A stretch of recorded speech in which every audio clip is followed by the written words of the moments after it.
Ni pienses en cruzar esa puerta. Aquí vive mi marido ahora. Las palabras de Beatriz atravesaron mi pecho como dagas mientras sostenía el spray de pimienta a centímetros de mi rostro.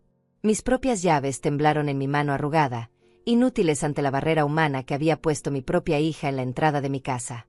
En ese momento, mientras veía la frialdad en sus ojos, supe que no me quedaba otra opción más que poner en práctica el plan B que yo guardaba para una situación extrema.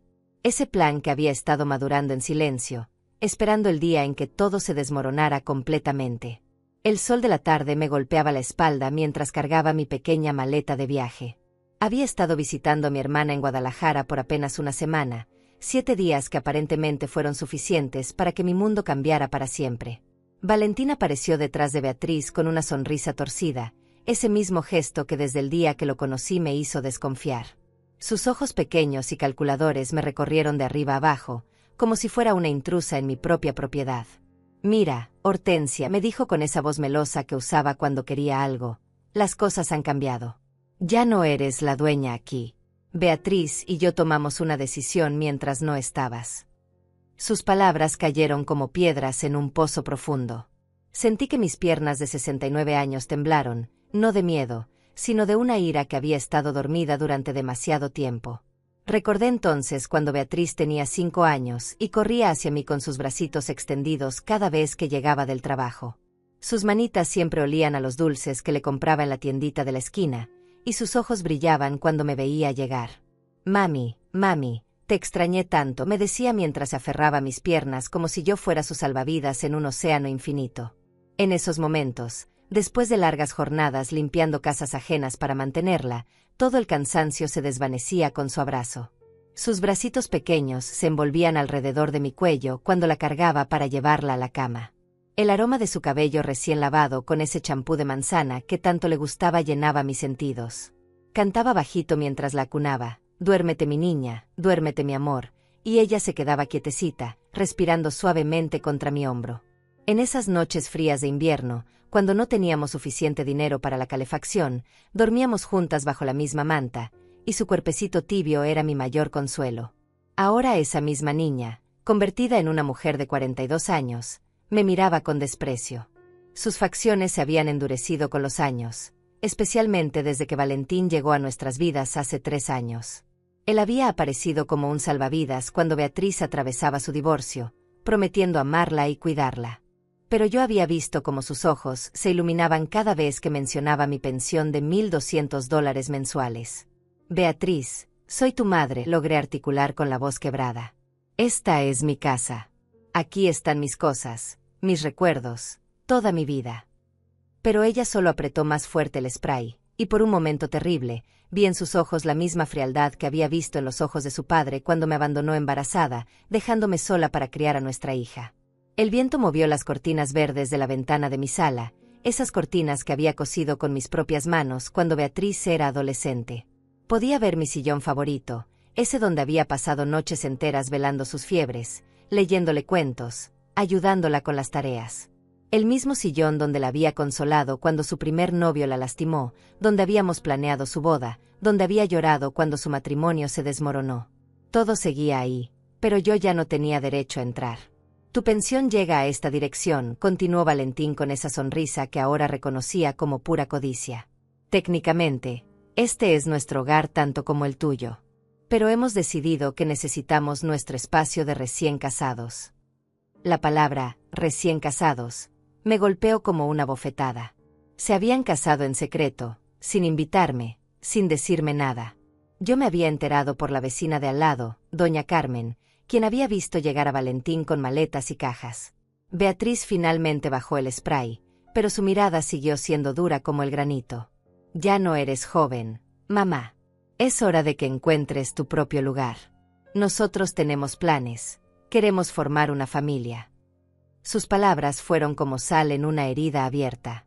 ¿Acaso no había sido yo quien le había dado todo para que pudiera formar su primera familia? ¿No había sido yo quien había trabajado dobles turnos para pagarle la universidad? ¿Quién había cuidado a su hija Ángela cuando ella trabajaba hasta tarde? Miré hacia la ventana de arriba y alcancé a ver una sombra pequeña moverse detrás de la cortina. Era Ángela, mi nieta de 16 años, espiando desde su habitación. Nuestros ojos se encontraron por un segundo, y pude ver lágrimas en los suyos antes de que desapareciera rápidamente. Mi corazón se desgarró aún más. No solo estaba perdiendo mi hogar, sino también a la nieta que había criado como una segunda hija. ¿Y mis cosas? Pregunté con la poca dignidad que me quedaba. Mis fotografías, mis documentos, la ropa de papá que guardé todos estos años. Valentín soltó una carcajada que me heló la sangre. Ya nos encargamos de eso. Vendimos lo que servía y botamos lo que no. No podíamos tener la casa llena de cachivaches de vieja. Mis rodillas casi cedieron al escuchar esas palabras. Los cachivaches de vieja. Así llamaba a los recuerdos de toda una vida, a las fotografías de mi difunto esposo, a los juguetes de Beatriz que había guardado con tanto amor, pensando que algún día se los mostraría a sus hijos. Todo había desaparecido mientras yo visitaba a mi hermana, confiando en que mi propia familia respetaría mi hogar. Fue en ese momento cuando sentí que algo se rompía definitivamente en mi interior. No era solo la traición, no era solo el abandono. Era la comprensión dolorosa de que había criado a una hija incapaz de amor verdadero, seducida por un hombre que solo veía en mí una fuente de ingresos. Pero también fue el momento en que recordé quién había sido antes de convertirme en madre. Hortensia, la mujer que había sobrevivido al abandono, que había trabajado con las manos en carne viva para salir adelante, que había enfrentado al mundo sola y había ganado. El plan B había nacido hace exactamente 2 años, en una conversación casual con Orlando, mi vecino del frente. Él era abogado retirado, un hombre de 75 años que había perdido a su esposa y vivía solo en esa casa grande con jardín lleno de rosas rojas. Habíamos desarrollado una amistad extraña pero sólida, compartiendo cafés en las tardes y conversaciones sobre la vida que se nos escapaba entre los dedos. Hortensia me había dicho una tarde mientras observábamos cómo Valentín llegaba en su camioneta nueva: ese hombre no me da buena espina. Ten cuidado. Orlando tenía esa intuición que solo da la experiencia de haber tratado con cientos de casos legales durante 40 años de carrera. Sus ojos grises, siempre alerta detrás de sus lentes, habían visto demasiadas familias destruidas por la codicia. Es solo mi paranoia de viejo, había bromeado entonces, pero yo había visto cómo se tensaba cuando Valentín me pedía dinero prestado para sus inversiones. Pequeñas cantidades al principio, $50 aquí, 100 allá. Siempre con la promesa de devolverlo pronto, siempre con Beatriz como intermediaria suplicante. Mamá, es solo por esta vez. Valentín encontró una oportunidad de negocio increíble. Recordé vívidamente el día que Orlando me había sugerido ir a un notario. Solo como precaución, había dicho con esa sonrisa paternal que me tranquilizaba: asegúrate de que todos tus documentos estén en orden. Testamento, escrituras, poderes notariales. Nunca se sabe cuándo los vas a necesitar. En ese momento pensé que era solo la manía de un abogado jubilado, pero ahora entendía que había sido el consejo más valioso de mi vida. Caminé despacio por la banqueta, arrastrando mi maleta con ruedas sobre el pavimento irregular. Cada paso resonaba en mis oídos como un martillo golpeando mi corazón. Los vecinos que me habían conocido por 30 años ahora se asomaban curiosos desde sus ventanas, susurrando entre ellos. Doña Carmen me hizo una seña discreta desde su puerta, invitándome a entrar, pero yo negué con la cabeza. Necesitaba pensar, necesitaba procesar lo que acababa de suceder. Me senté en la banca del parque que estaba a 3 calles de mi casa, ese mismo parque donde había llevado a Beatriz cuando era pequeña. El columpio oxidado seguía ahí, inmóvil bajo la tarde que se desvanecía. Cerré los ojos y pude escuchar su risa cristalina cuando la empujaba más alto, hasta que gritaba: más, mami, más. Sus piernitas regordetas colgaban del asiento mientras yo la cuidaba con la mirada, lista para atraparla si se caía. ¿Por qué me hiciste esto, Beatriz?, susurré al viento. ¿En qué momento dejé de ser tu madre para convertirme en tu enemiga? Las lágrimas que había contenido finalmente comenzaron a rodar por mis mejillas arrugadas. No era solo dolor, era una mezcla tóxica de traición, incredulidad y una rabia sorda que crecía en mi pecho como un tumor. Mi teléfono vibró. Un mensaje de texto de un número desconocido. Abuela, soy Ángela. No puedo hablar, pero necesito que sepas que esto no está bien. Te amo. Nos vemos pronto. Mi nieta. Mi dulce Ángela, la única que había heredado mi corazón en lugar de la frialdad de su madre. La había criado desde que tenía 3 años, cuando Beatriz trabajaba turnos dobles en el hospital. Ángela había sido mi compañía, mi razón para levantarme temprano, mi motivación para seguir luchando. Recordé las mañanas cuando la peinaba para la escuela. Sus rizos castaños se enredaban siempre en mis dedos, y ella se quejaba dramáticamente. «Ay, abuela, me duele». Pero se quedaba quieta porque sabía que después vendría su recompensa, las trenzas perfectas que todas sus amigas envidiaban y el desayuno especial que solo yo sabía hacer. Huevos revueltos con queso, tostadas cortadas en triángulos perfectos y jugo de naranja recién exprimido. Abuela me había dicho hace apenas un mes, cuando sea grande quiero ser como tú, fuerte y valiente. En ese momento había sonreído, pensando que era solo la admiración inocente de una adolescente. Ahora entendía que Ángela había visto algo que yo no había querido reconocer, que su madre se estaba convirtiendo en alguien diferente, alguien capaz de traicionar a quien más la había amado. El sol comenzaba a esconderse detrás de los edificios, tiñendo el cielo de tonos naranjas y violetas. Saqué mi teléfono y marqué el número que tenía grabado en mi memoria. Orlando contestó al segundo timbre, como si hubiera estado esperando mi llamada. «Hortensia, ¿qué pasó?». Su voz sonaba preocupada, cargada de esa intuición que había desarrollado después de décadas tratando con crisis familiares. Le conté todo, desde el spray de pimienta hasta las palabras venenosas de Valentín sobre mis cachivaches de vieja. Orlando escuchó en silencio, solo interrumpiéndome ocasionalmente con un ajá o un entiendo que me daba fuerzas para continuar. «Hortensia», me dijo cuando terminé mi relato, «ahora es cuando ponemos en práctica todo lo que hemos estado preparando. Tienes contigo los documentos que te pedí que guardaras». Toqué instintivamente mi bolsa, donde siempre llevaba una carpeta pequeña con las copias más importantes. Las escrituras originales de la casa, el testamento actualizado, los poderes notariales, todo debidamente certificado y con fechas recientes. «Los tengo», respondí, sintiendo por primera vez en horas que no estaba completamente perdida. «Bien», continuó Orlando con esa voz firme que seguramente había usado en cientos de tribunales. «Ven a mi casa. Esta noche revisaremos todo y mañana temprano iremos a mi oficina. Tengo algunos contactos que nos van a ayudar. Esto no se va a quedar así». Mientras caminaba hacia la casa de Orlando, arrastrando mi maleta por las calles que había recorrido miles de veces, sentí que algo cambiaba en mi interior.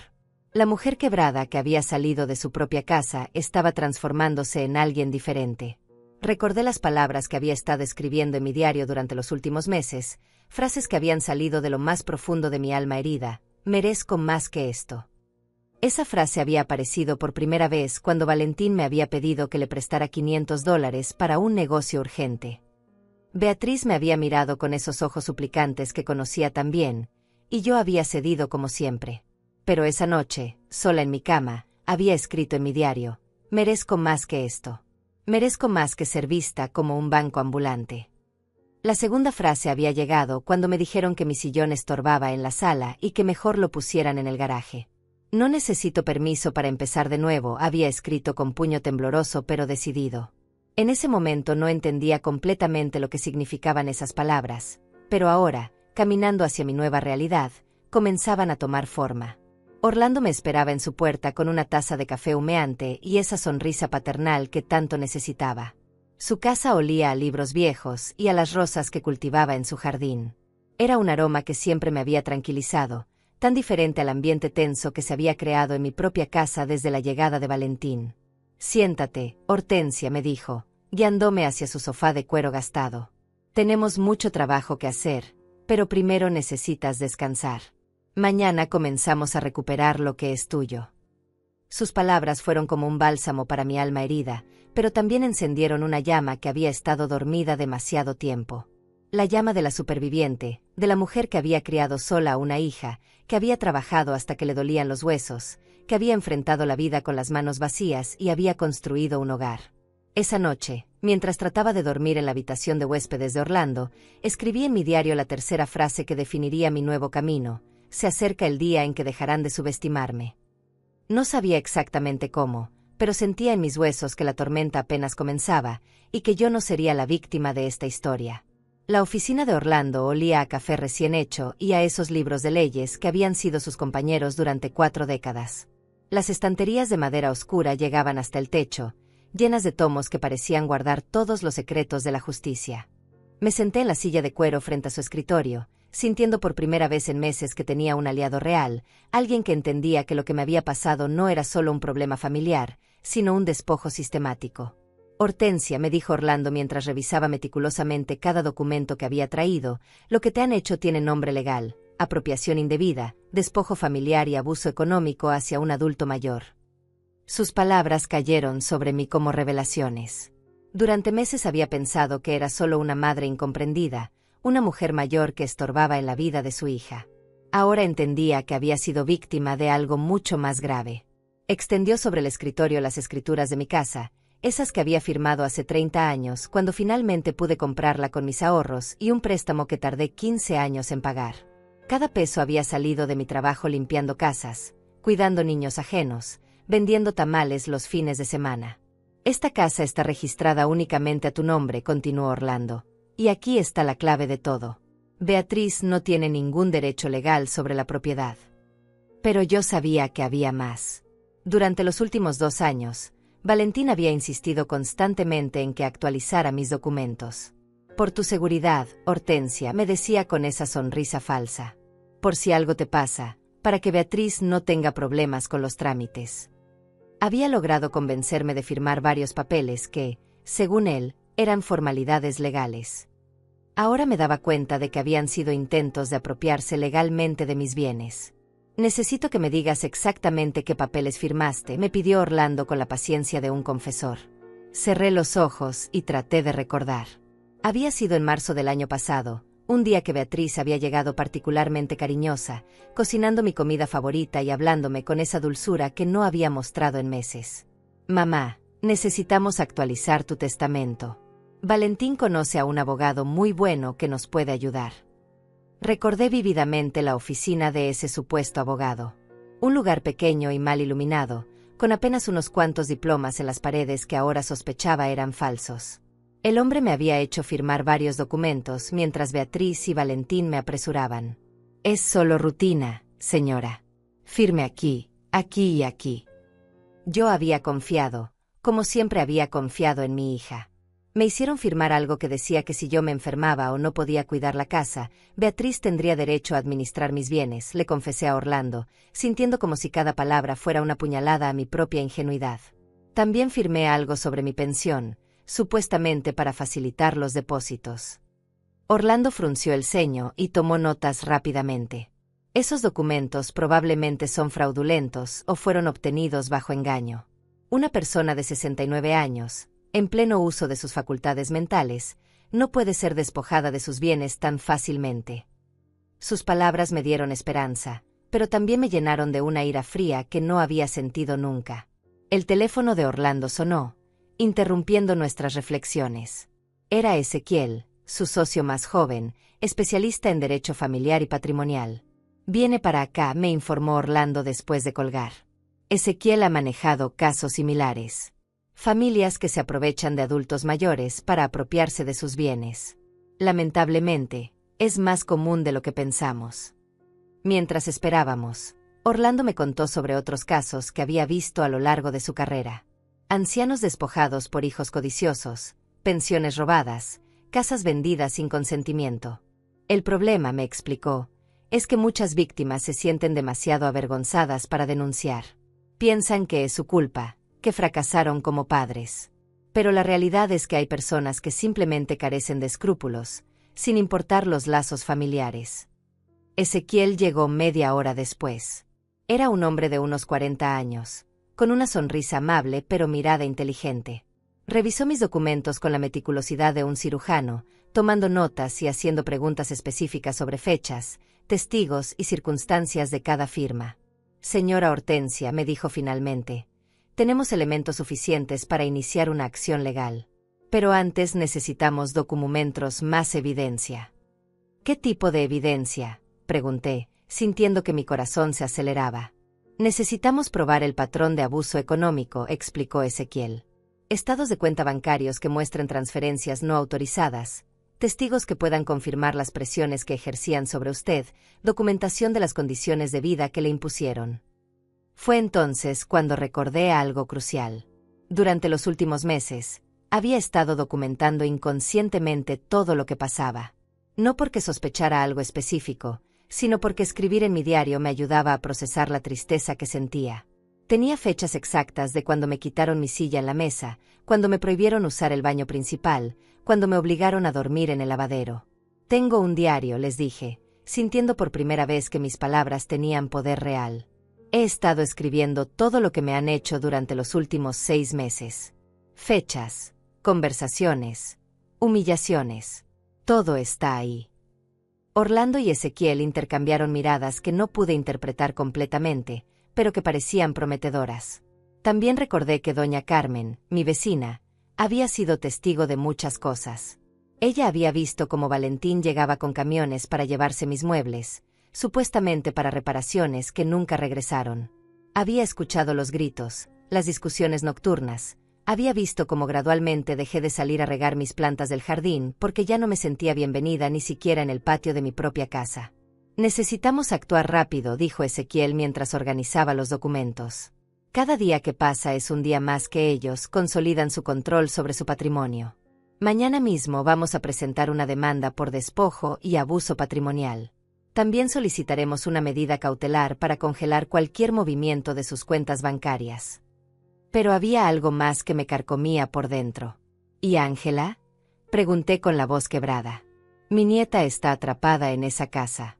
No quiero que sufra las consecuencias de esto. Orlando puso su mano sobre la mía con esa gentileza paternal que tanto necesitaba. Ángela es menor de edad y tiene derecho a elegir con quién quiere vivir. Si ella quiere estar contigo, podemos solicitar la custodia temporal. La idea de recuperar no solo mi casa, sino también a mi nieta me llenó de una energía que no había sentido en meses. Ángela era la única persona en esa familia que aún me veía con amor, que me abrazaba sin esperar nada a cambio, que me decía te amo, abuela sin calcular cuánto dinero podía sacarme. Esa tarde, mientras Orlando y Ezequiel preparaban los documentos legales, yo escribí en mi diario la cuarta frase que se había vuelto mi mantra: no vine a vengarme. Vine a recuperar lo que me pertenece. No quería destruir a Beatriz, a pesar de todo lo que me había hecho. Quería recuperar mi dignidad, mi hogar, mi derecho a vivir en paz los años que me quedaran. Cuando salimos de la oficina, el sol de la tarde me pareció más brillante que en meses. No era que mis problemas estuvieran resueltos, pero por primera vez sentía que tenía un camino claro por delante. Ya no era la víctima indefensa que había sido expulsada de su casa con un spray de pimienta. Era Hortensia, la mujer que había sobrevivido al abandono, que había criado sola a una hija, que había construido un patrimonio con sus propias manos. Esa noche, en la casa de Orlando, marqué el número de Ángela. Contestó al primer timbre, como si hubiera estado esperando mi llamada. Abuela, susurró, ¿estás bien? Mamá y Valentín están muy nerviosos. Siguen hablando de papeles y de abogados. Le expliqué todo lo que estaba pasando, que pronto todo se resolvería y que ella tendría que elegir dónde quería vivir. Contigo, abuela, me dijo sin dudarlo ni un segundo. Siempre contigo. Esta casa ya no se siente como un hogar desde que tú no estás. Sus palabras fueron el combustible que necesitaba para la batalla que estaba a punto de comenzar. Porque esto ya no era solo sobre recuperar una casa o una pensión. Era sobre recuperar el derecho a ser tratada con dignidad, el derecho a vivir sin miedo, el derecho a ser amada sin condiciones. A las 7 de la mañana del día siguiente, Orlando y yo estábamos parados frente a la puerta del juzgado. Llevaba en mis manos una carpeta gruesa con todas las pruebas que habíamos recopilado, fotografías de mis pertenencias desaparecidas, copias de mis estados de cuenta mostrando las transferencias no autorizadas, el diario donde había documentado cada humillación, y las declaraciones juradas de 3 vecinos que habían sido testigos del despojo gradual que había sufrido. Ezequiel nos esperaba en la entrada con 2 asistentes legales y una sonrisa que me transmitió confianza. Señora Hortensia, me dijo mientras subíamos las escaleras del edificio de justicia, hoy comienza su recuperación. Pero necesita estar preparada para lo que viene. Beatriz y Valentín van a contraatacar.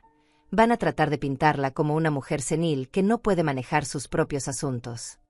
Sus palabras me dolieron, pero ya no me sorprendieron. Durante los últimos meses había escuchado comentarios susurrados entre Beatriz y Valentín sobre mi deterioro mental, mis olvidos frecuentes, mi supuesta incapacidad para tomar decisiones importantes. Ahora entendía que habían estado construyendo una narrativa para justificar el despojo. Era una estrategia calculada y cruel. La primera parada fue la oficina del secretario del juzgado, donde presentamos la demanda formal por despojo patrimonial, apropiación indebida y abuso económico hacia adulto mayor. El empleado revisó meticulosamente cada documento mientras yo firmaba los papeles que me devolverían el control de mi propia vida. Cada firma se sentía como un acto de resistencia, como una declaración de guerra contra quienes habían abusado de mi confianza. La demanda está presentada, anunció Ezequiel después de 2 horas de trámites. Ahora vamos por la medida cautelar. Necesitamos que un juez ordene inmediatamente el cese de cualquier actividad en su propiedad y el congelamiento de las cuentas donde recibe su pensión. Esta parte me ponía especialmente nerviosa. Sabía que en cuanto Beatriz y Valentín recibieran la notificación legal, la guerra familiar se volvería pública y brutal. El juez que nos atendió era una mujer de unos 50 años, con mirada inteligente y expresión seria. Se llamaba magistrada Adriana Herrera, y según Orlando, tenía fama de ser justa pero implacable con los casos de abuso familiar. Revisó nuestros documentos durante lo que me parecieron horas, haciendo preguntas específicas sobre fechas, montos y circunstancias. Señora Hortensia, me dijo finalmente la magistrada, según veo en estos documentos, usted es propietaria única de la vivienda ubicada en Avenida Revolución 247, ¿es correcto? Asentí, sintiendo que mi voz podría quebrarse si trataba de hablar. Y según estos estados de cuenta, su pensión de $1,200 mensuales ha estado siendo transferida automáticamente a una cuenta conjunta que comparte con su hija Beatriz. ¿También es correcto? Sí, su señoría, logré articular. Pero yo nunca autoricé esas transferencias automáticas. Me dijeron que era para facilitar el manejo de los gastos de la casa, pero ahora entiendo que era para controlar completamente mis ingresos. La magistrada tomó notas mientras yo hablaba, y por primera vez en meses sentí que alguien en posición de autoridad realmente me estaba escuchando.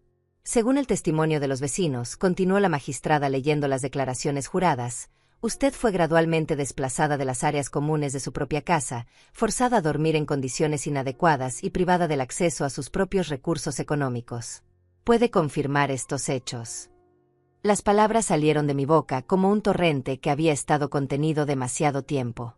Le conté sobre la silla que me quitaron de la mesa del comedor, argumentando que estorbaba cuando llegaban las visitas de Valentín. Sobre cómo me prohibieron usar el baño principal porque necesitaba una limpieza especial que nunca llegaba. Sobre la noche que me despertaron a las 2 de la madrugada para decirme que mi cama ahora estaría en el lavadero porque habían decidido convertir mi habitación en oficina para los negocios de Valentín. Su señoría, intervino Ezequiel cuando terminé mi relato. Lo que describe la señora Hortensia es un patrón sistemático de despojo psicológico y económico. Los perpetradores utilizaron la manipulación emocional y el aislamiento gradual para debilitar la resistencia de la víctima, preparando el terreno para el despojo total que se consumó cuando la expulsaron físicamente de su hogar. La magistrada revisó una vez más los documentos y luego nos miró con una expresión que no pude descifrar completamente. Concedo la medida cautelar solicitada, anunció finalmente. Ordeno el cese inmediato de cualquier actividad en la propiedad ubicada en Avenida Revolución 247 que no sea autorizada expresamente por la señora Hortensia Ramírez. Ordeno también el congelamiento temporal de todas las cuentas bancarias donde se deposita su pensión, hasta que se esclarezca la situación legal de las transferencias automáticas. Sentí que mis piernas temblaron, pero esta vez no era de miedo sino de alivio. Por primera vez en meses, alguien había reconocido oficialmente que lo que me habían hecho estaba mal, que tenía derechos, que merecía justicia. Orlando puso su mano en mi hombro y pude ver en sus ojos una satisfacción que iba más allá de la victoria legal. Era la satisfacción de ver que la justicia aún existía, incluso para una mujer mayor que había estado a punto de perderlo todo. Señora Hortensia, continuó la magistrada, también ordeno que se le proporcione acceso inmediato a su vivienda para recuperar sus pertenencias personales, acompañada por un oficial de justicia que garantice el cumplimiento de esta orden. ¿Hay algo más que necesite solicitar en este momento? Pensé en Ángela, en mi nieta que seguía atrapada en esa casa que ya no era un hogar sino un campo de batalla. Su señoría, dije con una voz más firme de la que había usado en meses, mi nieta de 16 años vive en esa casa. Me preocupa que pueda sufrir represalias por esta acción legal. ¿Sería posible garantizar su seguridad?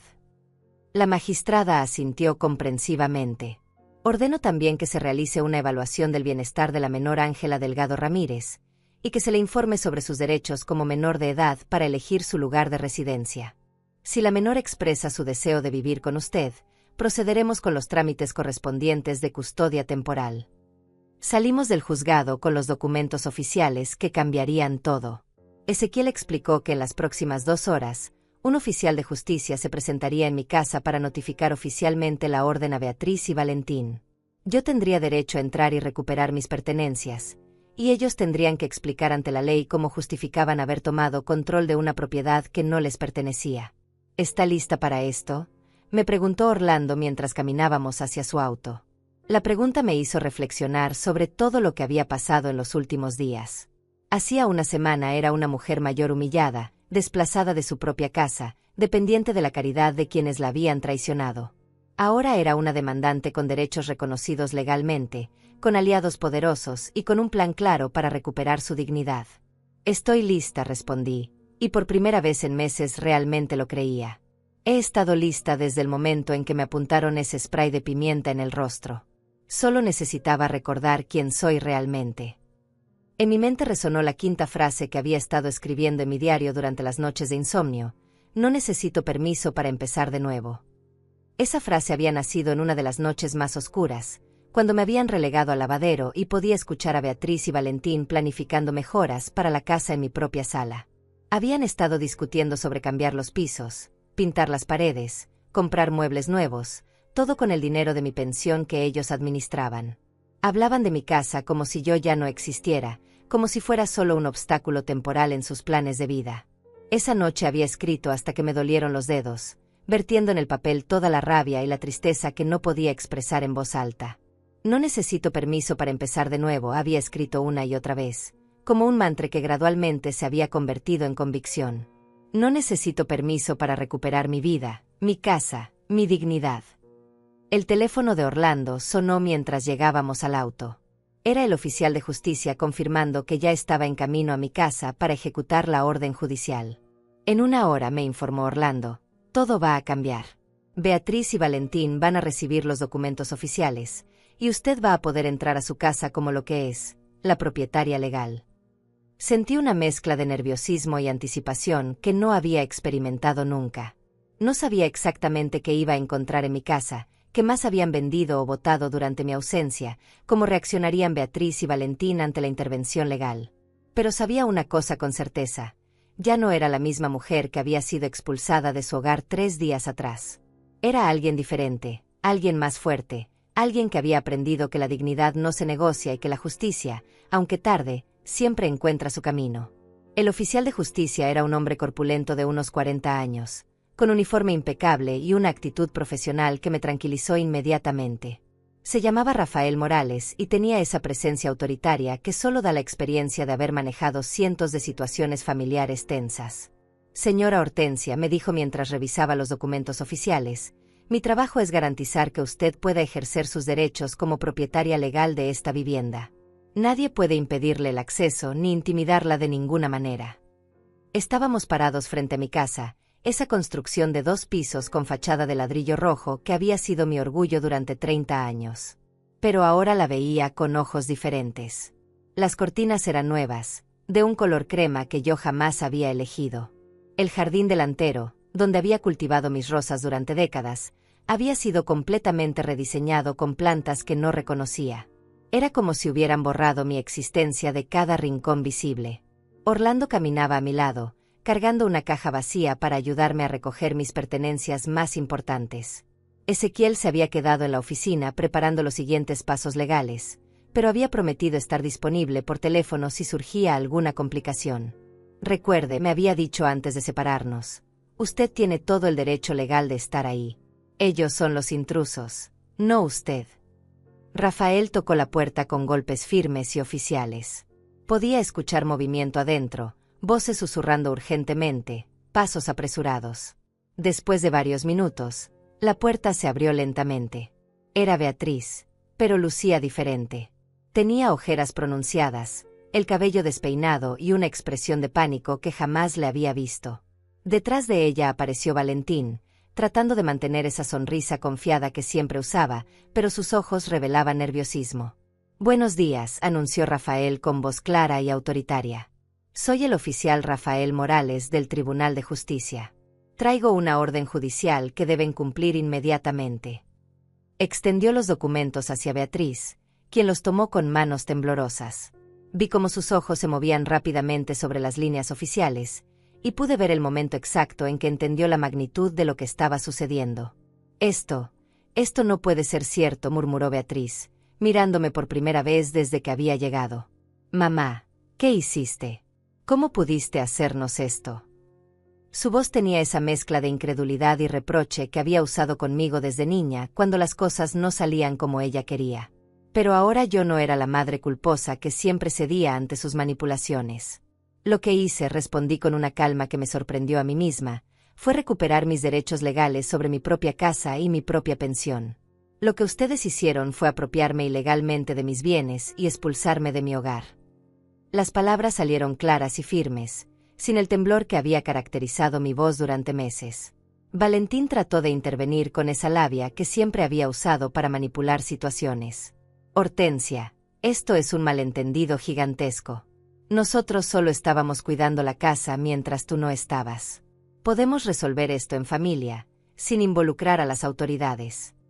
Pero Rafael lo interrumpió inmediatamente. «Señor, según esta orden judicial, usted y la señora Beatriz tienen prohibido interferir con los derechos de propiedad de la señora Hortensia. Ella tiene derecho a acceder a su vivienda y recuperar sus pertenencias. Cualquier resistencia o intimidación será considerada desacato a la autoridad judicial». Fue entonces cuando apareció Ángela en la escalera. Mi nieta bajó corriendo y se abrazó a mí con tanta fuerza que pensé que me iba a quebrar las costillas. «Abuela, sabía que ibas a volver», susurró en mi oído mientras sus lágrimas mojaban mi blusa. «Sabía que no nos ibas a abandonar». Su abrazo fue como un bálsamo para todas las heridas que había acumulado en los últimos meses. «Por supuesto que iba a volver, mi amor», le respondí, acariciando su cabello castaño que siempre se enredaba igual que cuando era pequeña. «Esta es nuestra casa, y nadie tiene derecho a separarnos». Por encima de su cabeza, vi la expresión de Beatriz transformarse de pánico a algo más oscuro, algo que se parecía peligrosamente al odio. Rafael nos escoltó hacia el interior de la casa, y lo que vi me quebró el corazón. Habían cambiado todo. Los muebles que había comprado con tanto esfuerzo habían desaparecido, reemplazados por piezas modernas que no tenían historia ni significado. Las fotografías familiares habían sido removidas de las paredes, sustituidas por cuadros abstractos que no significaban nada para mí. «¿Dónde están mis fotografías?», pregunté, sintiendo que la voz se me quebraba por primera vez. «¿Dónde están las fotos de tu papá, de tu infancia, de Ángela cuando era bebé?». Valentín intercambió una mirada con Beatriz antes de responder con esa frialdad que ya conocía demasiado bien. «Se dañaron con la humedad del sótano», mintió descaradamente. «Tuvimos que botarlas por salubridad». Supe inmediatamente que era mentira. Mis fotografías habían estado en marcos de vidrio, bien protegidas, en la sala principal. Las habían tirado deliberadamente, como habían tirado todo lo que representara mi historia, mi identidad, mi lugar en esa casa. Orlando puso su mano en mi brazo, recordándome que habíamos venido por algo específico. «Hortensia, necesitamos recuperar sus documentos más importantes». «¿Dónde los guardaba?». Me dirigí hacia mi antigua habitación, que ahora había sido convertida en una oficina con escritorio nuevo y computadora. Mi cómoda había desaparecido, junto con el cofre pequeño donde guardaba mis papeles más valiosos. «Necesito acceso a todos los documentos que estaban en mi habitación», anuncié con autoridad renovada. «Certificados de nacimiento, documentos de la casa, pólizas de seguros, todo». Beatriz y Valentín se miraron nerviosamente antes de admitir que habían reorganizado mis papeles en una caja que estaba en el garaje. La caja estaba enterrada debajo de herramientas y trastos viejos, como si hubieran querido que desapareciera para siempre. Cuando la abrí, encontré mis documentos mezclados con papeles sin importancia, algunos doblados y maltratados. Pero lo más importante estaba ahí: las escrituras originales de la casa, mi testamento anterior, las pólizas de seguro de vida, todo lo que demostraba mi identidad legal y mis derechos. «También necesito revisar el estado de mis cuentas bancarias», anuncié, recordando las enseñanzas de Ezequiel sobre documentar todo. Valentín trató de objetar, argumentando que era información privada, pero Rafael le recordó que según la orden judicial, yo tenía derecho a acceder a toda la información relacionada con mis bienes. Lo que encontré en los estados de cuenta me dejó sin aliento. Durante los últimos 6 meses, mi pensión completa había sido transferida automáticamente a una cuenta que solo Beatriz y Valentín podían manejar. Peor aún, habían hecho retiros grandes para mejoras de la casa y gastos familiares que sumaban miles de dólares. Mi dinero había financiado sus lujos mientras me relegaban al lavadero. Esto es robo, dije en voz alta, sosteniendo los estados de cuenta como evidencia irrefutable. Ustedes robaron mi pensión sistemáticamente durante meses. Beatriz finalmente explotó, mostrando su verdadera cara después de tanto tiempo de manipulación. Tú nos debes eso y mucho más, gritó con una rabia que me heló la sangre. ¿Quién crees que te cuidó todos estos años? ¿Quién te llevaba al médico? ¿Quién se hacía cargo de tus medicinas? Ese dinero era compensación por todo lo que hemos tenido que soportar. Sus palabras fueron como bofetadas, pero extrañamente no me dolieron como habría esperado. En lugar de tristeza, sentí una claridad absoluta. Esta mujer que gritaba frente a mí ya no era mi hija en ningún sentido real. Era una extraña codiciosa que había usado mi amor maternal para explotarme sistemáticamente. El único error que cometí, respondí con una voz que no reconocí como mía, fue criar a una hija incapaz de amor verdadero. Pero ese error se termina hoy. En mi mente resonó la 6ª frase que había escrito tantas veces en mi diario: se acerca el día en que dejarán de subestimarme. Ese día había llegado. Ya no era la víctima silenciosa que había aceptado humillaciones por mantener la paz familiar. Era una mujer que había recuperado su poder, que tenía la ley de su lado, que había encontrado aliados verdaderos.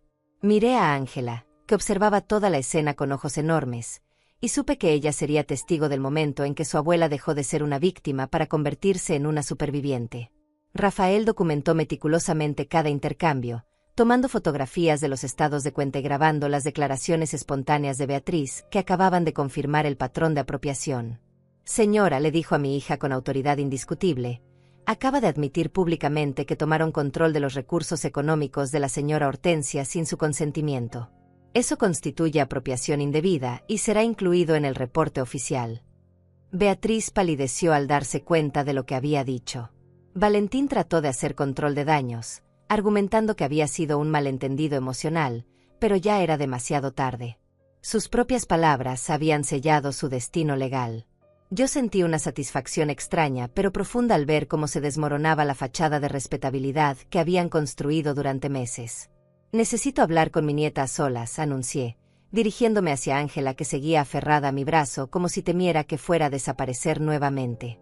Rafael asintió y nos escoltó hacia el jardín trasero, lejos de la tensión que llenaba la casa. Orlando se quedó adentro, supervisando que Beatriz y Valentín no destruyeran más evidencia. El jardín trasero también había sido transformado. Mis macetas con hierbas aromáticas habían desaparecido, reemplazadas por una parrilla nueva y muebles de exterior caros. El pequeño huerto donde cultivaba tomates y chiles había sido pavimentado para crear una terraza. Era como si hubieran querido borrar cualquier rastro de mi presencia, cualquier evidencia de que esta había sido mi casa durante 3 décadas. Abuela, susurró Ángela mientras nos sentábamos en una banca que no reconocí, han estado muy raros desde que te fuiste. Mamá llora por las noches, pero durante el día actúa como si todo fuera normal. Y Valentín recibe llamadas extrañas a todas horas, siempre hablando de dinero y de plazos. Sus palabras confirmaron mis sospechas de que había más cosas turbias de las que habíamos descubierto. Cuéntame todo, mi amor, le pedí, acariciando su mano como había hecho miles de veces cuando era pequeña y tenía pesadillas. Necesito saber exactamente qué ha pasado aquí desde que me fui. Ángela respiró profundo y comenzó a relatarme los últimos 3 días desde una perspectiva que ningún adulto podría haber tenido. El primer día después de que te echaron, comenzó con voz temblorosa, Valentín trajo a unos hombres que se llevaron más muebles. Dijeron que eran para almacenarlos temporalmente, pero yo vi que los subieron a un camión con el logo de una casa de empeño. Mamá estuvo llorando en su habitación todo el día, pero cuando yo trataba de consolarla, me gritaba que me fuera. El segundo día había sido peor. Valentín había llegado con documentos que requerían la firma de Beatriz, y habían tenido una discusión terrible porque ella no quería firmar algo. Él le gritaba que ya era muy tarde para arrepentirse, que tenían que seguir con el plan hasta el final. Mamá le decía que no sabía que iba a ser tan difícil, que nunca pensó que tú realmente te irías. ¿Y qué pasó el tercer día?, pregunté, aunque ya sospechaba la respuesta. Llegaron unos señores en trajes, muy serios. Hablaron con Valentín en la sala durante horas. Después él estaba muy nervioso, haciendo llamadas telefónicas y diciendo que necesitaban acelerar todo. Escuché que mencionaba algo sobre vender la casa rápidamente. Las piezas del rompecabezas comenzaron a encajar en mi mente. Valentín no solo había planeado apropiarme mi casa y mi pensión, sino que tenía deudas urgentes que necesitaba cubrir. Había usado a Beatriz como peón en un esquema más grande, probablemente prometiéndole una vida de lujos que solo podía financiar con mi patrimonio. Ángela, le dije, tomando sus manos entre las mías, necesito preguntarte algo muy importante. ¿Tú quieres seguir viviendo aquí con tu mamá y Valentín, o preferirías venir a vivir conmigo? No quería presionarla, pero necesitaba saber cuál era su verdadero deseo, no lo que los adultos esperaban que dijera. Contigo, abuela, respondió sin la menor duda. Siempre contigo. Desde que Valentín llegó, esta casa se siente como una prisión. Mamá ya no es la misma, y él me mira de una manera que me da miedo. Además, agregó con una sonrisa triste, tú eres la única que realmente me ama sin esperar nada a cambio. Sus palabras me partieron el corazón y me llenaron de determinación al mismo tiempo. Esta niña había tenido que crecer demasiado rápido, había tenido que navegar entre adultos que antepusieron la codicia al amor familiar. Pero aún conservaba esa pureza de corazón que me recordaba por qué valía la pena pelear. Rafael se acercó a nosotras con una expresión seria. Señora Hortensia, necesitamos documentar la declaración de la menor sobre su preferencia de custodia. También encontramos algo más en la casa que debe ver. Nos dirigimos de regreso al interior, donde Orlando nos esperaba con una carpeta llena de documentos que había encontrado en el escritorio de la oficina. Hortensia, me dijo Orlando con gravedad, Valentín estaba preparando la venta de tu casa. Aquí están los contratos preliminares con una inmobiliaria, fechados para la próxima semana. Iba a vender tu propiedad por $300,000 y quedarse con todo el dinero. La revelación me golpeó como un rayo. No solo me habían expulsado de mi casa, sino que estaban a punto de venderla.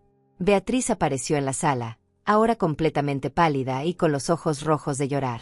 Por primera vez en meses, vi en ella vestigios de la hija que había criado, la niña vulnerable que se escondía detrás de la mujer codiciosa en la que se había convertido. Mamá, susurró con voz quebrada, yo no sabía que iba a llegar tan lejos. Valentín me dijo que solo era temporal, que tú ibas a estar mejor en un asilo, que nosotros podíamos cuidar mejor tu dinero. ¿Y tú le creíste?, pregunté, sintiendo una mezcla de tristeza y decepción que era casi insoportable. ¿Realmente pensaste que yo estaría mejor abandonada en un asilo mientras ustedes se apropiaban de todo lo que trabajé durante toda mi vida? Mi voz no tenía ira, solo una tristeza profunda por la pérdida de la relación que habíamos tenido. Él me convenció de que era lo mejor para todos, continuó Beatriz, ahora sollozando abiertamente. Dijo que tú ya estabas muy mayor para manejar una casa tan grande, que era peligroso que vivieras sola, que nosotros podíamos invertir tu dinero mejor que tú. Cada palabra era como una puñalada, no solo por la traición sino por la condescendencia implícita hacia mi capacidad e independencia. Valentín apareció entonces, ya no con la sonrisa falsa, sino con una expresión de desesperación. Hortensia, podemos arreglar esto, dijo con esa voz suplicante que reservaba para las emergencias. Podemos vivir todos juntos, como una familia. Tú puedes quedarte con tu habitación, nosotros cancelamos la venta, todo vuelve a ser como antes. Como antes jamás, respondí con una firmeza que me sorprendió. Porque antes yo creía que mi hija me amaba incondicionalmente. Antes yo confiaba en que mi familia me protegería en lugar de explotarme. Esa confianza está rota para siempre. En mi mente resonó la séptima frase de mi diario. No vine a vengarme. Vine a recuperar lo que me pertenece. Rafael terminó de documentar todo y nos informó que en los próximos días tendríamos una audiencia formal donde un juez decidiría los términos definitivos de la restitución de mis derechos. Mientras tanto, la orden cautelar permanecería en vigor, lo que significaba que Beatriz y Valentín no podían vender nada ni acceder a mis cuentas bancarias. ¿Puede quedarse Ángela conmigo esta noche?, pregunté, sabiendo que necesitaba tiempo para procesar todo lo que había pasado y para planificar nuestro futuro juntas. Rafael consultó los documentos y confirmó que, dado que Ángela había expresado claramente su preferencia y que no había signos de peligro inmediato, podía acompañarme temporalmente. Mientras Ángela subía a empacar sus cosas más importantes, me quedé unos minutos más en la sala, mirando por última vez la casa que había sido mi hogar durante tanto tiempo. Pero ya no se sentía como hogar. Se sentía como un escenario donde se había representado una obra de traición y codicia. El verdadero hogar sería cualquier lugar donde Ángela y yo pudiéramos vivir en paz, con dignidad, sin miedo. Cuando salimos de la casa esa tarde, Ángela cargando una mochila con sus pertenencias esenciales y yo llevando la caja con mis documentos recuperados, sentí que cerraba un capítulo de mi vida para abrir otro completamente diferente. Ya no era la madre engañada ni la abuela desplazada. Era una mujer que había recuperado su poder y que estaba lista para construir una nueva vida basada en el respeto mutuo y el amor verdadero. La audiencia judicial estaba programada para el martes siguiente a las 10 de la mañana. Durante el fin de semana, Orlando, Ezequiel y yo trabajamos incansablemente organizando todas las pruebas, preparando argumentos y documentando cada detalle del caso. La mesa del comedor de Orlando parecía el centro de operaciones de una guerra, cubierta de fotografías, estados de cuenta, declaraciones juradas y documentos legales que contaban la historia completa de mi despojo. Ángela se había adaptado sorprendentemente bien a vivir en casa de Orlando. Por las tardes, después de terminar sus tareas escolares, se sentaba conmigo a organizar las pruebas, leyendo en voz alta los estados de cuenta y ayudándome a recordar fechas específicas de las humillaciones que había sufrido. Era doloroso revivir cada momento, pero también era liberador ver cómo la verdad tomaba forma concreta, indiscutible, legal. Abuela, me dijo Ángela una noche mientras tomábamos té en el jardín de Orlando, nunca te había visto tan fuerte como ahora. Antes parecías siempre cansada, como si cargaras el mundo en los hombros. Ahora pareces libre. Sus palabras me hicieron reflexionar sobre la transformación que había experimentado en menos de una semana. Tenía razón. Durante años había vivido caminando en cáscaras de huevo, tratando de mantener la paz familiar a costa de mi propia dignidad. Había aceptado comentarios despectivos, había justificado comportamientos abusivos, había minimizado mis propias necesidades para acomodar a una hija que gradualmente había dejado de verme como persona para verme solo como recurso económico. ¿Sabes qué, mi amor?, le respondí, sintiendo una claridad que no había tenido en años. Creo que necesitaba perderlo todo para recordar quién soy realmente. A veces tienes que tocar fondo para encontrar la fuerza de levantarte. Era una lección dura pero necesaria, una que esperaba que Ángela nunca tuviera que aprender de la manera tan dolorosa como yo. El lunes por la noche recibí una llamada inesperada. Era Beatriz, y su voz sonaba diferente, despojada de la arrogancia que había mostrado durante meses. Mamá, comenzó con un tono que no había escuchado desde que era adolescente. Necesito hablar contigo antes de la audiencia. Hay cosas que no sabes, cosas sobre Valentín que me dan miedo. Orlando, que estaba revisando los argumentos finales junto a mí, me hizo una seña para que pusiera el teléfono en altavoz. Habla, Beatriz, le dije, manteniendo un tono neutral. Pero cualquier cosa que digas puede ser usada mañana en el tribunal. Necesitaba que entendiera que ya no existían conversaciones privadas madre-hija sobre este tema. Valentín me amenazó, confesó con voz temblorosa. Cuando supo de la demanda, me dijo que si yo hablaba o si trataba de echarlo, él se iba a encargar de que nunca volviera a ver a Ángela. Dijo que tenía contactos que podían hacer que pareciera que yo soy una madre negligente, que podían quitarme la custodia. Sus palabras revelaron una dimensión del abuso que no habíamos considerado. Orlando tomó notas rápidamente mientras Beatriz continuaba su confesión. Al principio todo parecía perfecto. Él llegó cuando yo estaba en mi peor momento después del divorcio, sin dinero, sin trabajo estable, sintiendo que había fracasado en todo. Me prometió que juntos íbamos a cuidarte mejor, que íbamos a ser una familia feliz. Su voz se quebraba cada vez más. ¿Cuándo cambió?, pregunté, sintiendo a pesar de todo una pizca de compasión por la mujer aterrorizada que estaba hablando. Esta no era la hija codiciosa que me había expulsado de casa, sino alguien que también había sido víctima de manipulación, aunque de una manera diferente. Cuando se dio cuenta de cuánto dinero tenías, admitió con vergüenza. Al principio solo me pidió préstamos pequeños, pero después comenzó a revisar tus estados de cuenta, a hacer preguntas sobre tus inversiones, sobre el valor de la casa.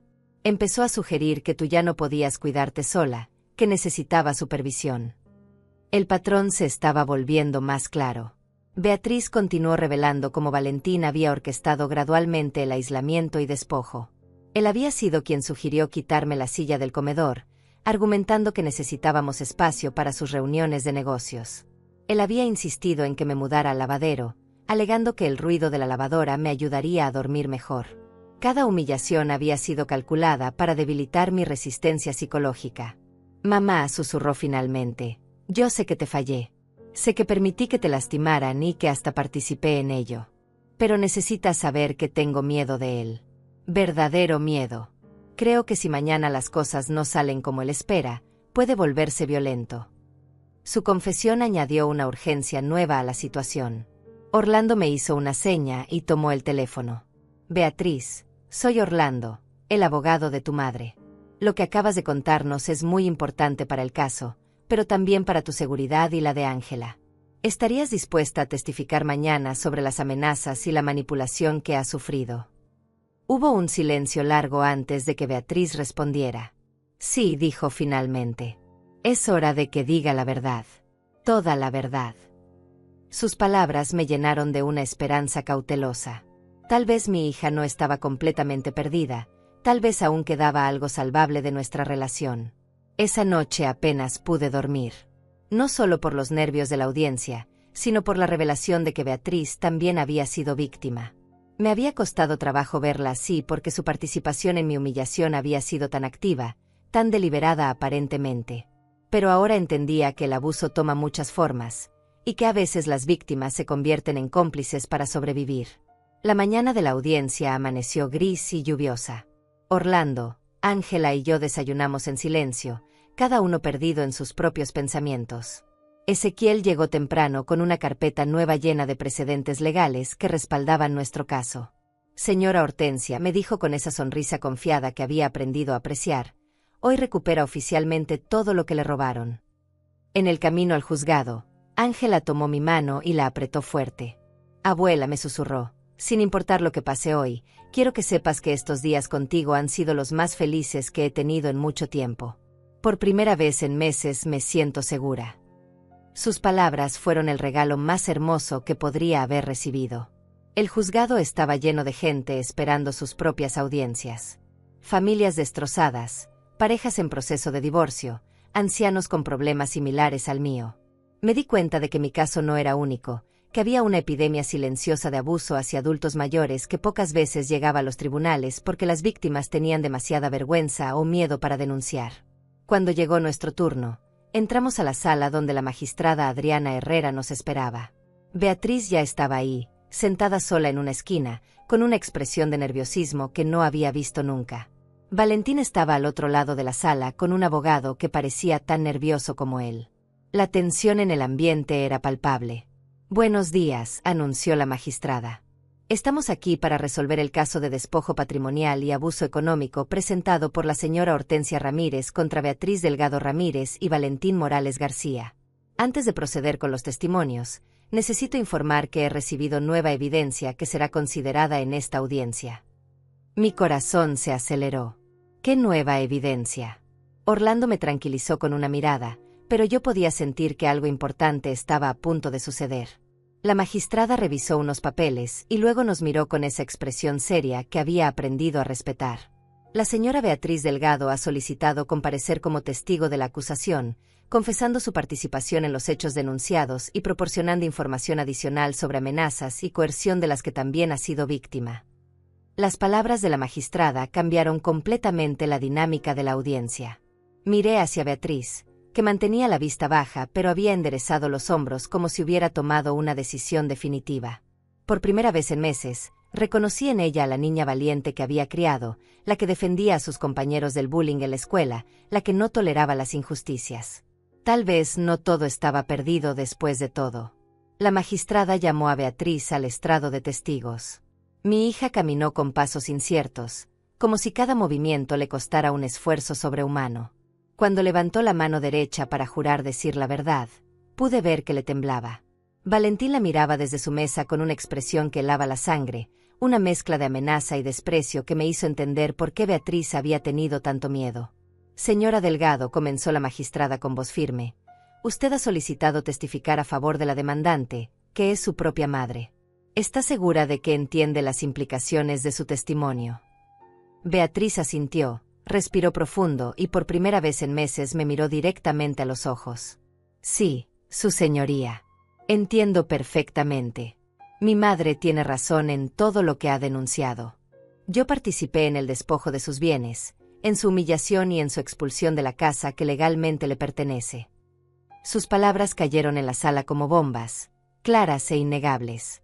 El abogado de Valentín se removió nerviosamente en su asiento. Ezequiel se acercó al estrado para conducir el interrogatorio.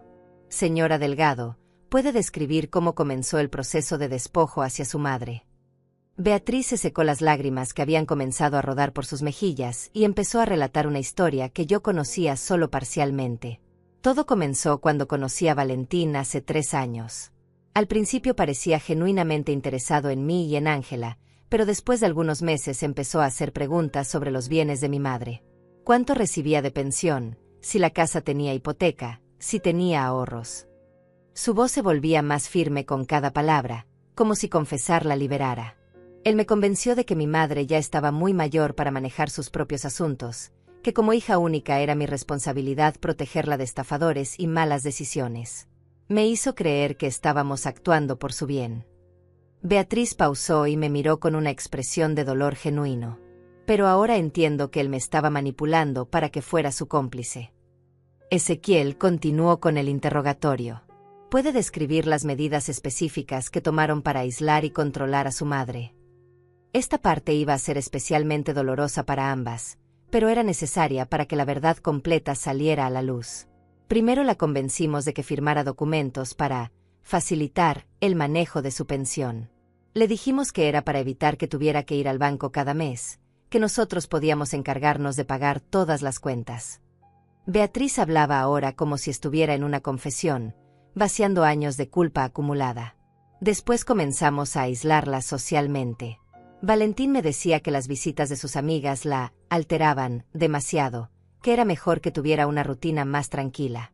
Gradualmente fuimos limitando sus salidas, sus actividades, sus contactos con el exterior. Cada palabra era como una puñalada, no solo por lo que había sufrido, sino por entender cómo había sido sistemáticamente planeado. ¿Y las humillaciones físicas?, preguntó Ezequiel, refiriéndose a los cambios en mi lugar dentro de la casa. Beatriz cerró los ojos como si le doliera recordar. Valentín decía que necesitábamos optimizar los espacios de la casa, que mi madre ocupaba demasiado lugar para una sola persona, que nosotros como pareja necesitábamos privacidad. Primero le quitamos su silla del comedor, después le prohibimos usar el baño principal, finalmente la mudamos al lavadero. Cada cambio lo justificábamos con argumentos que parecían lógicos, pero ahora entiendo que era un proceso calculado para quebrar su resistencia psicológica. Su testimonio estaba destruyendo completamente la defensa de Valentín. La magistrada intervino. Señora Delgado, ¿en algún momento usted cuestionó estas medidas? Beatriz asintió vigorosamente. Muchas veces, especialmente cuando veía lo triste que estaba mi madre. Pero Valentín me recordaba constantemente que yo estaba en una situación económica precaria después de mi divorcio, que sin su apoyo Ángela y yo nos quedaríamos en la calle. También me amenazaba sutilmente. Decía cosas como que si yo no cooperaba, él podría demostrar que yo era una madre inestable, que podría quitarme la custodia de Ángela. Tenía manera de hacer que sus amenazas sonaran como consejos de alguien que me amaba. El patrón de manipulación se estaba volviendo cristalino. Ezequiel mostró entonces los documentos financieros. ¿Tenía usted conocimiento de las transferencias de dinero de la cuenta de su madre? Beatriz admitió que sí, pero explicó cómo Valentín había presentado cada retiro como una inversión o un gasto necesario para el mantenimiento de la casa. Él manejaba todo el dinero. Yo firmaba donde me decía que firmara, pero nunca veía realmente a dónde iba el dinero. Me daba una cantidad pequeña para gastos personales y me decía que el resto estaba siendo administrado profesionalmente para asegurar nuestro futuro. Sus palabras revelaron que ella también había sido víctima de abuso económico. ¿Y el día que expulsaron a su madre de la casa?, preguntó Ezequiel, llegando al momento más dramático. Beatriz sollozó abiertamente antes de responder. Valentín me dijo que era el momento de tomar control definitivo. Que si mi madre regresaba del viaje, no podíamos permitir que arruinara todos nuestros planes. Él fue quien compró el spray de pimienta. Me entrenó sobre qué decir, cómo comportarme. Me dijo que si yo vacilaba, si mostraba debilidad, todo se iba a desmoronar y Ángela y yo íbamos a terminar en la calle. Su confesión estaba siendo devastadora para cualquier defensa que Valentín pudiera intentar. El abogado de Valentín trató de objetar, argumentando que el testimonio era evidencia contaminada por venganza personal, pero la magistrada lo desestimó. La coherencia del relato de Beatriz, combinada con toda la evidencia documental que habíamos presentado, creaba un caso irrefutable. Señora Delgado, continuó Ezequiel, ¿qué la motivó finalmente a confesar y testificar contra Valentín? Beatriz me miró directamente antes de responder, y por primera vez en años vi en sus ojos a la hija que había criado. Cuando vi a mi madre parada en la puerta de su propia casa, cargando una maleta como si fuera una refugiada, me di cuenta de en qué me había convertido. Mi madre me dio todo durante toda su vida, y yo la había traicionado de la manera más cruel posible. Sus lágrimas eran genuinas, y yo sentí que algo se movía en mi corazón. También me di cuenta de que Valentín nunca iba a parar. Después de mi madre, iba a venir por Ángela cuando cumpliera 18 y tuviera acceso a su fondo universitario. Después iba a vender la casa y desaparecer, dejándome sin nada, igual que planeaba hacer con mi madre. Su testimonio reveló la verdadera dimensión de la sociopatía de Valentín. La magistrada preguntó si había evidencia de las amenazas que Beatriz había mencionado. Mi hija sacó su teléfono y mostró mensajes de texto donde Valentín la amenazaba explícitamente con quitarle la custodia de Ángela si no seguía cooperando. También había grabaciones de audio donde él planeaba vender la casa rápidamente antes de que yo pudiera reaccionar legalmente. Cuando Beatriz terminó su testimonio, la sala quedó en silencio absoluto. Incluso el abogado de Valentín parecía derrotado. La magistrada anunció un receso para revisar toda la evidencia presentada, pero en sus ojos pude ver que ya había tomado una decisión. Durante el receso, Beatriz se acercó a mí con pasos vacilantes. «Mamá», susurró, «sé que no tengo derecho a pedirte perdón después de todo lo que te hice.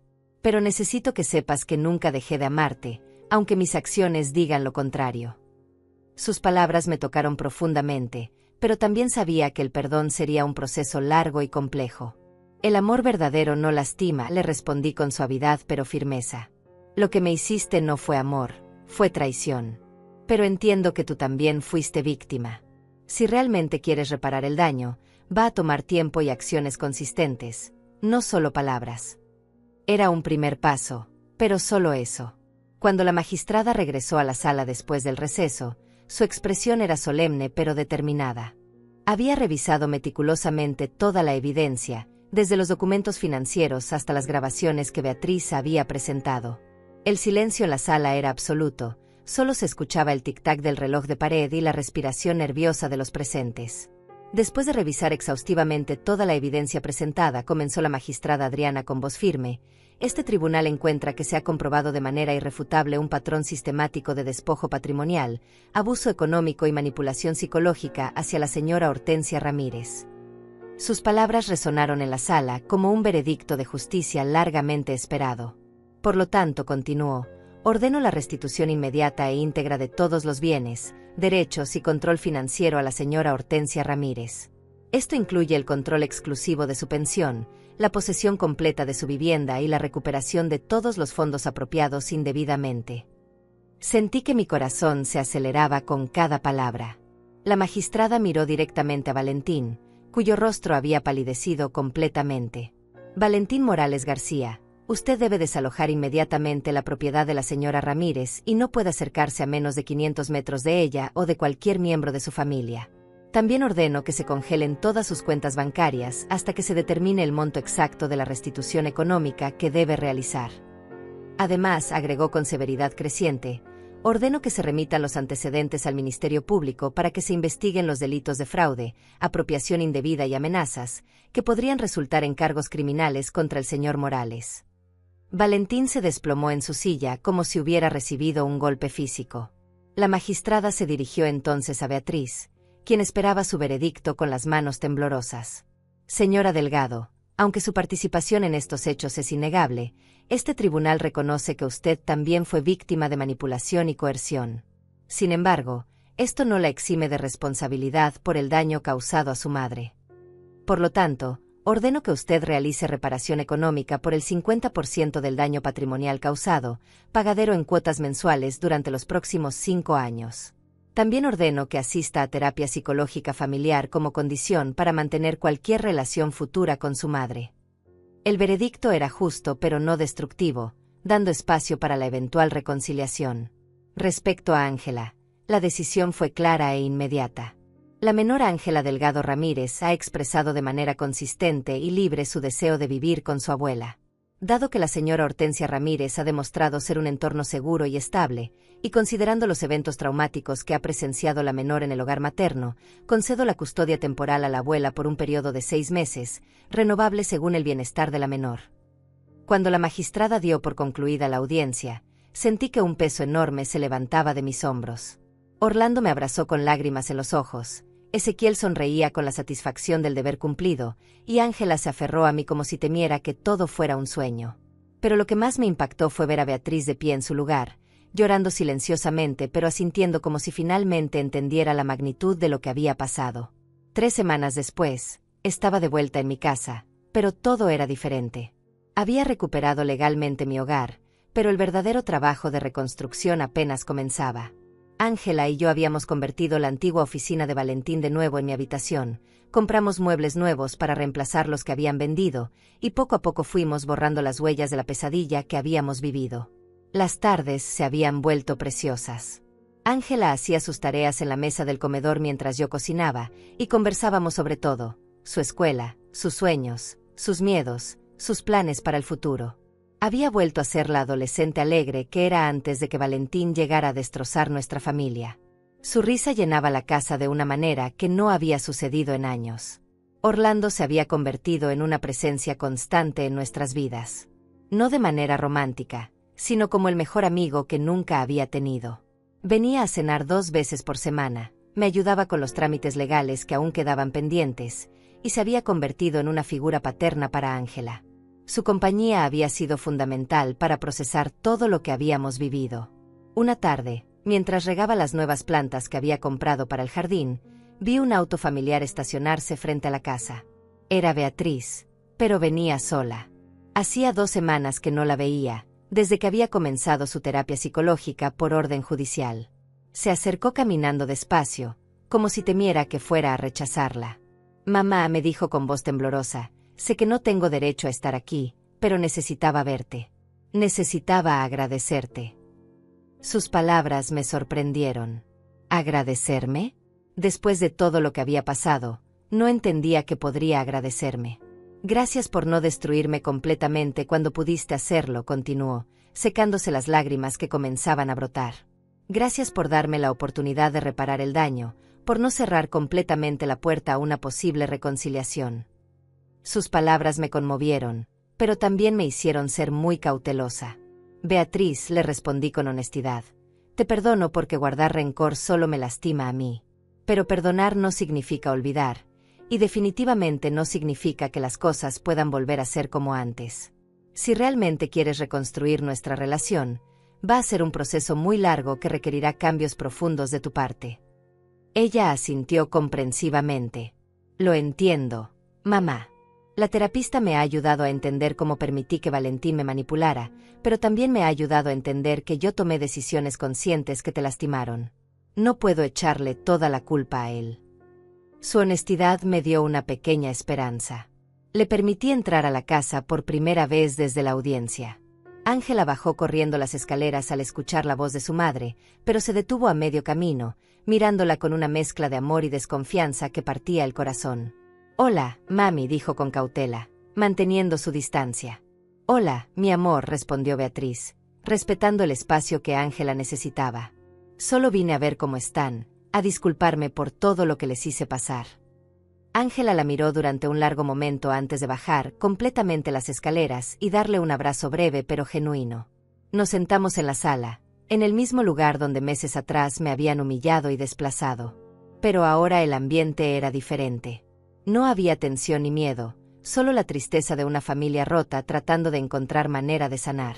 Beatriz nos contó sobre su terapia, sobre cómo estaba aprendiendo a identificar patrones de manipulación, sobre cómo estaba trabajando para reconstruir su autoestima.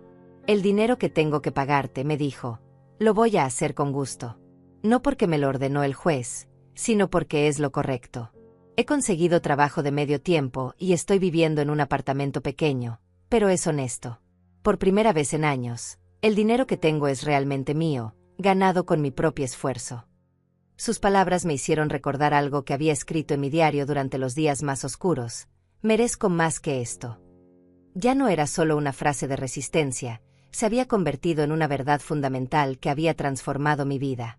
Yo merecía más que el abuso, más que la manipulación, más que vivir con miedo en mi propia casa. ¿Sabes qué, Beatriz?, le dije mientras la acompañaba a la puerta al final de su visita. Creo que ambas merecíamos más de lo que estábamos viviendo. Tú merecías una relación basada en amor verdadero, no en manipulación. Yo merecía ser respetada y valorada, no explotada.